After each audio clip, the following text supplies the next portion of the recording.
Hey, well, good day to you. I hope you're having a wonderful day. I hope you're getting ready for the weekend. It's going to be an exciting weekend. It's going to be a great weekend.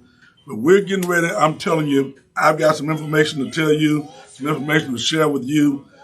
I want to talk to you about the truth because it's jacked up down here in Jackson, Mississippi. That's right. It's jacked up. It's tough. It's rough. There's a lot of things going on. And we got to come together to make sure we end this madness that is taking place.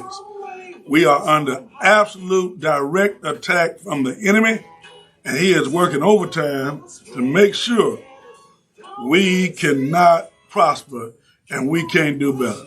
It's that time. It's that season. We got to come together. We got to keep on pushing. All right? So here's what we're dealing with today. We're dealing with everything that's taking place. We're going to give you a good recap. Make sure everybody's on board. Make sure everybody understands what's going on. And we're going to end the day with some solutions. We're going to end the day with what I believe are some things we got to do in order to make sure we got solutions to what's happening. All right? So we need everybody on board, and let's get after it together. All right? Let's do it. All right. So today, I want to begin today talking about that things are jacked up in Jackson, Mississippi. Yeah, it's jacked up. It's bad. It's tough. And, I'm telling you, some of the things that we're seeing, some of the things we're experiencing are absolutely unbelievable, right? And so we got to get ourselves prepared. We got to make sure we're ready to go. We're ready to fight together. And it has to be a unified front. But I think the first place and the first thing we got to do is we got to understand that it really is jacked up, right? It really is messed up.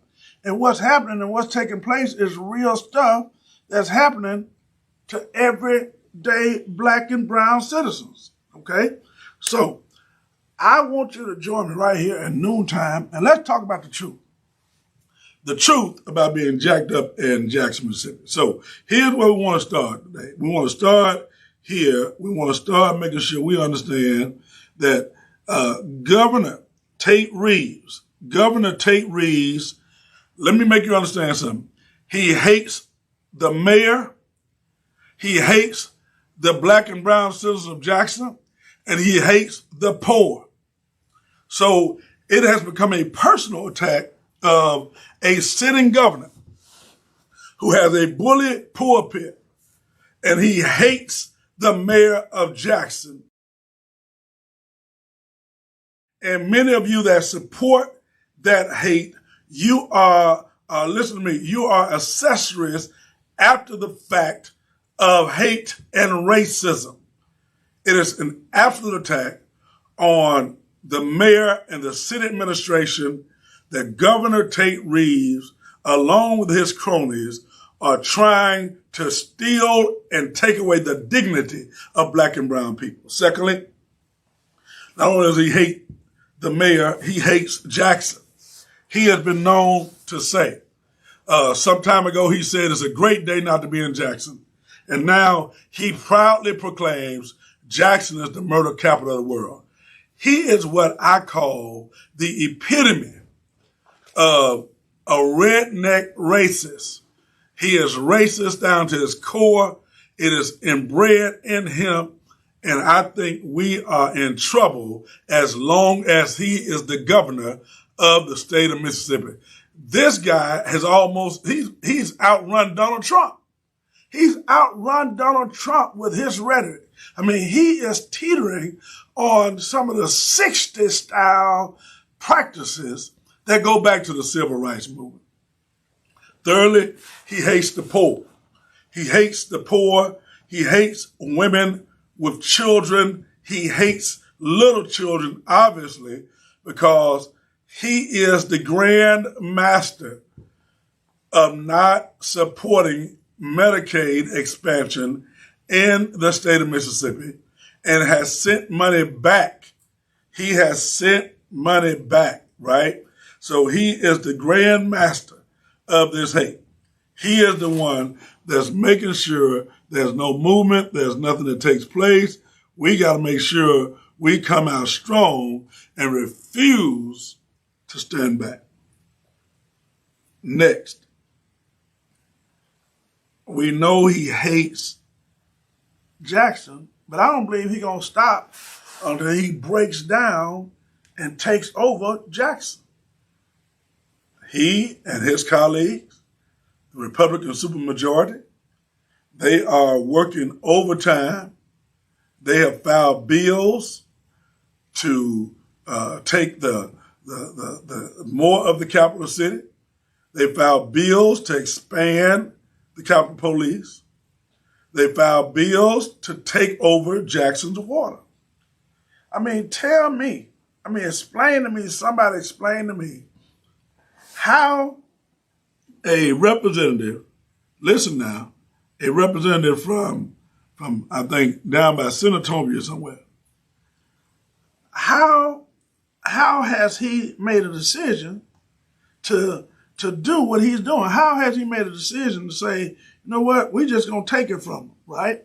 I think it's important that we understand this. It's important that we understand some stuff. We got to understand this is if we don't do something about this, if we don't stand up and do something about it, I'm telling you, it's going to get worse and worse and worse. We got to do something about it. We got to stand up and we got to be counted, right? So we know that's the case. All right, let's keep moving. We need to understand that Commissioner Tyndale is the puppet of the governor. He is going to follow the instructions of our governor. And let me tell you something. Don't let that rhetoric fool you. He and Bo Luck are classic. Classic that I'm not racist. I got people in my family that's married to black people. All that kind of stuff. Let me tell y'all something. Man, there are some black people that hate black people. That's proven by what happened down in Memphis. That's proven by what some of the things that are happening right in our own city. That is not a reason. That's not, your practices suggest to me that you are a practicing racist. The things that you do, your refusal to meet with people of color, but you will meet with people of color who've been victimized, but you jumped on the bandwagon, you and Bo Luckett, to meet with the white pastor. But you wouldn't meet with my family. You wouldn't meet with the Lewis family. You would not meet with the woman that your officer shot while she was in her bed. I mean, it's classic, simple as it can be. You want to take the dignity of black and brown people. All right? Governor Tyndale, he's Governor Reed's puppet. Well, let's get to Chief Bo Luckett. He has given his officers a license to kill black and brown men. They are practicing a brand of law enforcement that is so reckless and so crazy. They are chasing people to their deaths. They have shot men and women without giving an opportunity to identify themselves. They did not pull a gun on them. The Flex Unit, the Capitol Police Department, is a bunch of renegade, reckless men and women who do not value black and brown lives. Well, they say, well, we got a lot of black officers on the force. Well, you just hired them, number one. Number two, you have gotten them to buy into a culture, the culture of hate and racism, what you call tough on crime in black and brown communities. And you know what? I don't give them a pass. They too are part of the problem. Because what they decide to do is they decide to side with the enemy against their own people. So they don't get a pass either. Let's keep moving. Well, listen to this. I want you to know something. It's important that you know. House Bill 1020 is a bill designed to take over Jackson and break the backs of black and brown people. It is an unheard of bill which expands CCID. So they're trying to expand CCID and take parts of Jackson, and they're doing so under, well, the crime is bad and this. And then I'm telling you, when Jackson, the murder rate, I hope it mentions the murders that Capitol Police has committed, because they've committed some, right? So House Bill 1020, for those you don't know, is designed to take over Jackson, and they keep expanding it to take over Jackson, and they fooled some of our Democratic legislators back in 2016 that it was only for infrastructure. Since then, they've added every year. And I'm telling you, we got to pay attention to what the enemy is doing. Here's next. House Bill 2343. It's expanding the authority and area of Capitol Police to wreak havoc in the black community. So instead of them funding Jackson Police Department and its 230 officers, they've lied like they only have 100 officers. That's what the Republican supermajority have planted that seed. And they, instead of working within the confines of law enforcement, they're expanding their law enforcement, and they don't care anything about the city. And guess what? The citizens of Jackson are the ones got to pay for it. So they're expanding judges. They want to expand CCID. And these racist supermajority, they want to blame the mayor and the city for their racism and for their foolishness, for their unwilling to work within the confines of the law. They are willing to go against the Constitution and have people with representation, a taxation without representation. They are willing to add judges and do what they want to do that are not elected by the people. The only city in the state where they're trying to do that. And the truth of the matter is they got the votes to be able to do it. There's another bill. I think it's Senate Bill 2889. After the mayor, after Congressman Thompson, after the federal government and others that worked to help make this happen, now all of a sudden, they want to take the water from Jackson. And they want to regionalize the water, and they want to make money off the water, and they want to make money off the airport. I mean, these white people will not stop. They ain't going to stop at nothing until they have Jackson and its citizens in the grips of his hand.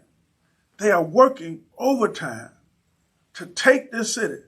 So listen, one of the only revenue streams Jackson has, water, they're taking that. Law enforcement, they're taking that. Judges, they're taking that, right? They're expanding into more affluent areas. I mean, this deliberate attack on the dignity of black and brown people is shameful. It is absolutely shameful. Now, one thing I promise you, I'm going to tell you the truth. Sometimes the truth hurt me. But I want you to understand that the bills that are proposed are racist, unjust, and orchestrated by a Republican supermajority. They are racist, unjust, unconstitutional, and not only that, unheard of. Never heard of before. Never heard of before. It's unbelievable that they would do this. But somebody told me you shouldn't be surprised, Pastor Pickett. They've been working on it for a long time. Well, what's next? Now, here's one that I'm reluctant to mention. But I need you to know that there were some legislators that represent the citizens of Jackson and other parts of black and brown citizens in the state of Mississippi that worked with the Republicans to craft this hostile takeover. Now, whether they did it out of ignorance, whether the intent was right or wrong, I'm not sure about that. And I don't think all of them were fooled. I think there's something going on and there's something awry. right? But they actually worked with them, and we got the proof. We got the written documentation, right? That there are legislators that represent black and brown people that we elected that worked with them to craft these bills. And I don't believe, had it not been for the people uprising, man, this thing would already be passed. It'd already be done. So we got to keep fighting. Next, it's important. Here, check it out. What are some solutions? We got to keep pushing against this unjust system and this injustice. We got to push against it, right? We got to talk. We got to protest. We got to make our voices be heard. We got to recommit to voting, not sometime, but every time.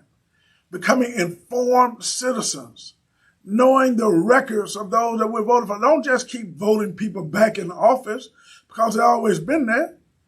We need people that are fighting on our behalf. And I'm not talking about fighting just when the cameras are up. I'm talking about fighting all the time.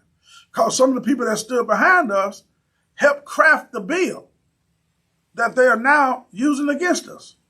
So this is not going to go away. But it's not time for that fight yet. We'll fight that back home. Right now, we got to fight together to make sure we stop this madness, right? So as we keep pushing, what do we do, Pastor? We gotta pray and fast. We gotta refuse to compromise. Refuse. Any part of House Bill 1020 that passes is an injustice. I don't care if they just take the judges out. None of it should pass. You cannot take away from a municipality. I don't care how they frame it. I don't care what you call compromise. I'm telling you, it is wrong, it's unjust, it's unconstitutional, and it's racist at its very core. Okay? So, saints, we got to be praying. We got to be fasting. Next, understand this, another solution. You need to be contacting your state representative, your state senator, over and over again every day. Tell them that you are absolutely against this bill. You're absolutely against this bill passing. You're absolutely against it. You refuse it. You do not want this, because let me tell you why you need to do that. Because if they do it in Jackson, they can do it in Anguilla. They do it in Jackson, they can do it in Greenville. Do it in Jackson, they can do it in Greenwood, right? We already know it's a concerted effort because it's happening by Republicans in other states right now. They're trying to take away the rights of black people. We got to keep fighting. Next. Now, this is a home conversation. Young black men and young black women, you got to stop killing innocent dreams. You got to stop killing each other. It has to be another way to work that out. You are violating the dignity, not only of God, but of your ancestors that fought for you. You got to stop killing each other in Jackson, Mississippi and surrounding areas. You got to stop it. You got to fix it. You got to sit down. Let's talk about it. Let's work it out. We are fighting for you and you fighting each other. It's unacceptable.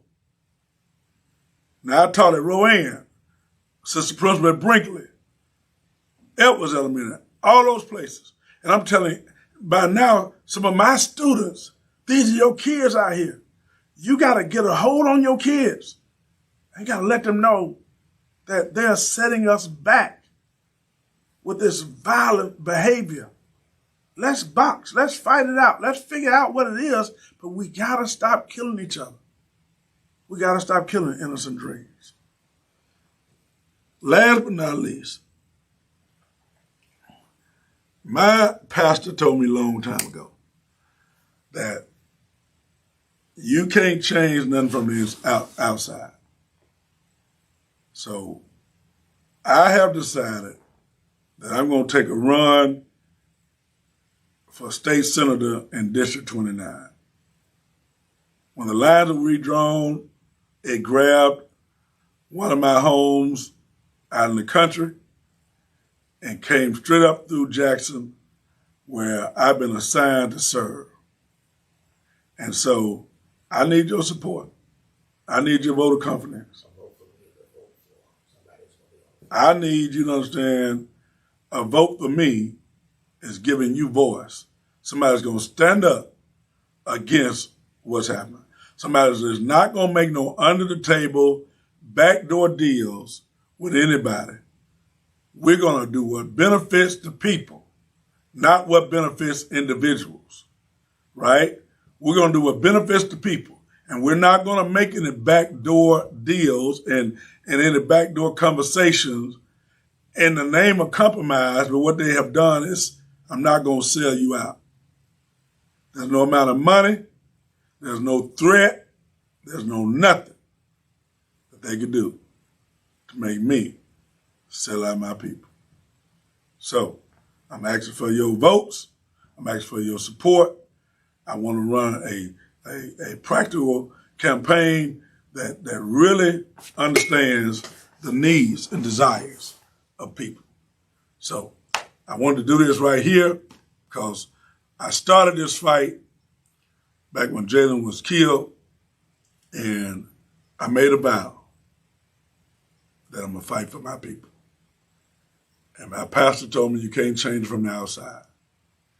So I appreciate, thank you, Toya, for your vote. I need y'all's vote. I need y'all to stand with me in this. I need y'all to believe that what we're doing is what's best. So we need your vote to get through the Senate and become the senator for District 29.